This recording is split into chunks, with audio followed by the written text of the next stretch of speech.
Bon alors vas-y, t'as promis d'en parler. Mais c'est qu'une caméra, tu vas pas te dégonfler. Et en plus, c'est une information super importante que tu dois communiquer. Allez.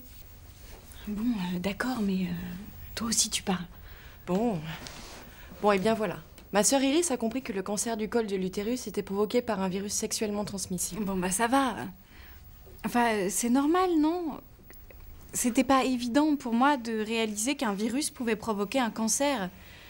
En plus, apparemment, il s'agit d'un virus extrêmement courant qu'on peut attraper dès ses premières relations sexuelles. Enfin, on se sent forcément concerné par le sujet, non? Oui, c'est vrai. Depuis le sida, on sait qu'il faut se protéger, utiliser des préservatifs, mais là, c'est une nouvelle vigilance qu'on doit tout avoir. Et toi aussi, Iris? Bah, moi, je suis déjà sensibilisée par ce sujet à cause de ce qui t'est arrivé l'an dernier. Oui, et je suis contente que l'on puisse parler aujourd'hui du virus qui provoque ce cancer, le papillomavirus. C'est vraiment important. Quand j'ai fait un frottis il y a 1 an et qu'on m'a appris qu'il y avait des anomalies, j'étais plutôt paniquée. Paniquée, c'est rien de le dire, elle était morte de trouille. Oui, c'est vrai. À l'époque, je savais même pas à quoi servait un frottis. Maintenant, je sais que ça permet de déceler qu'il n'y a pas d'anomalie au niveau du col de l'utérus suite à une infection par ce virus.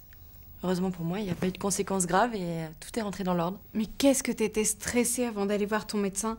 Avant de le voir et puis après, quand j'ai fait des examens complémentaires, ça m'a appris qu'il fallait pas oublier de faire des frottis régulièrement. C'est vrai que j'étais pas très sérieuse avant. Alors que c'est vraiment super important, sinon ça peut venir tout gâcher dans votre future vie de femme et de mère. Moi, en tout cas, j'ai compris et je suis pas prête de louper une visite. Bah, c'est bien, comme ça, t'oublieras pas de faire des frottis comme les autres quand tu seras plus grande. Bah ça va, j'ai pas 12 ans. Bah,